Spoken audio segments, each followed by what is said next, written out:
Сегодня день, праздник 7 ноября. В этот день мы хотим анонсировать проект, который будем с Божьей помощью выполнять в ближайший год. Добрый день, дорогие друзья. Что бы мне хотелось сказать на этот счет, насчет нового проекта. Переписывание истории Великой Отечественной войны – это глобальная задача коллективного Запада. И когда начинаешь изучать вот эти материалы, открываешь для себя очень интересные моменты. Казалось бы, всем известные такие вопросы, как праведники народов мира, которые занимается институт Яд Вашем. Казалось бы, ну что здесь может быть нового? Однако, когда начинаешь смотреть документы партизанских отрядов, белорусского штаба партизанского движения, понимаешь, что не все так было просто, как это выглядит на самом деле, и гораздо интереснее. Оказывается, евреев спасали не только граждане Беларуси, отдельные, или там семьи белорусские не только спасали, но спасением евреев занималось подпольное движение в Минске, подпольщики в других городах занимались спасением евреев, выводили из гетто. Соответственно, далее их судьба проходила через партизанские отряды, где партизаны, опять же, рискуя своей жизнью, содержали лагеря гражданские с евреями, где они обеспечивали евреев едой, защитой от немцев. И, что самое главное, что самое интересное, тема, которую до сих пор никто не хочет затрагивать, потому что это, получается, надо хвалить Советский Союз, надо хвалить советское правительство, белорусское правительство, надо хвалить Компартию. Это вывод евреев за линию фронта.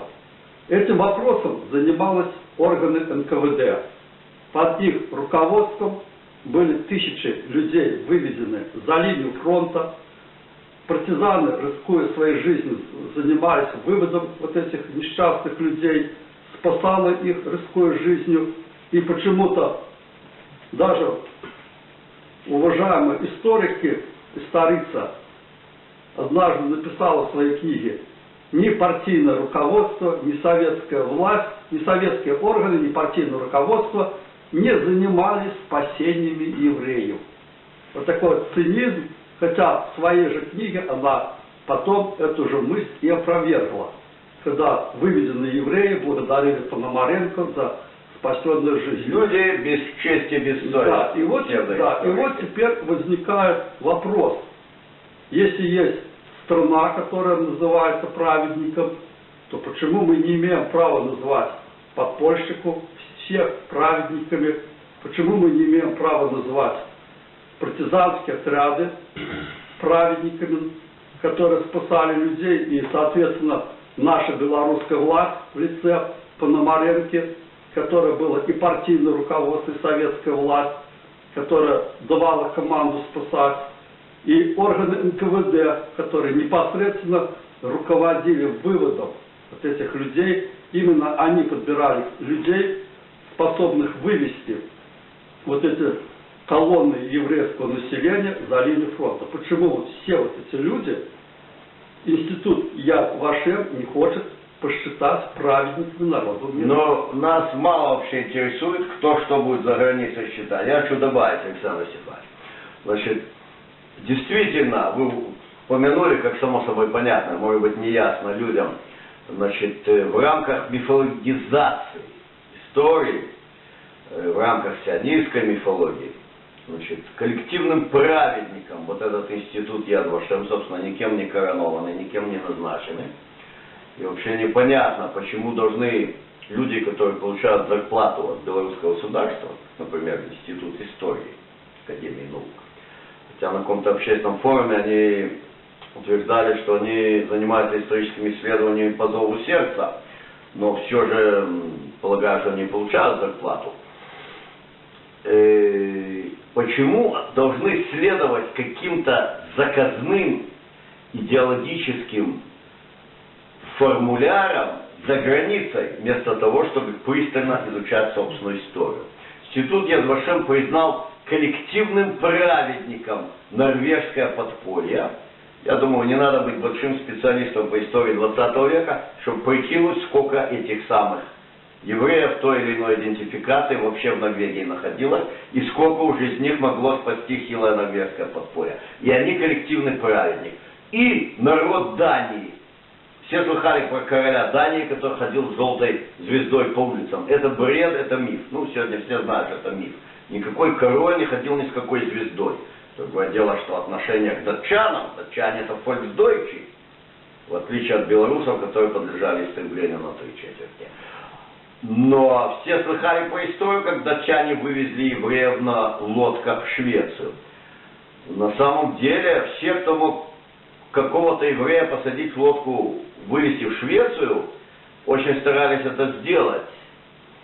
Были и точные прескуранты, и понятно, что лодки были разные, и работали все нотариальные конторы, и лишь когда начало уходить из жизни поколение спасенных, появились детали о том, какой это был великолепный барыш для тысяч и тысяч датчан.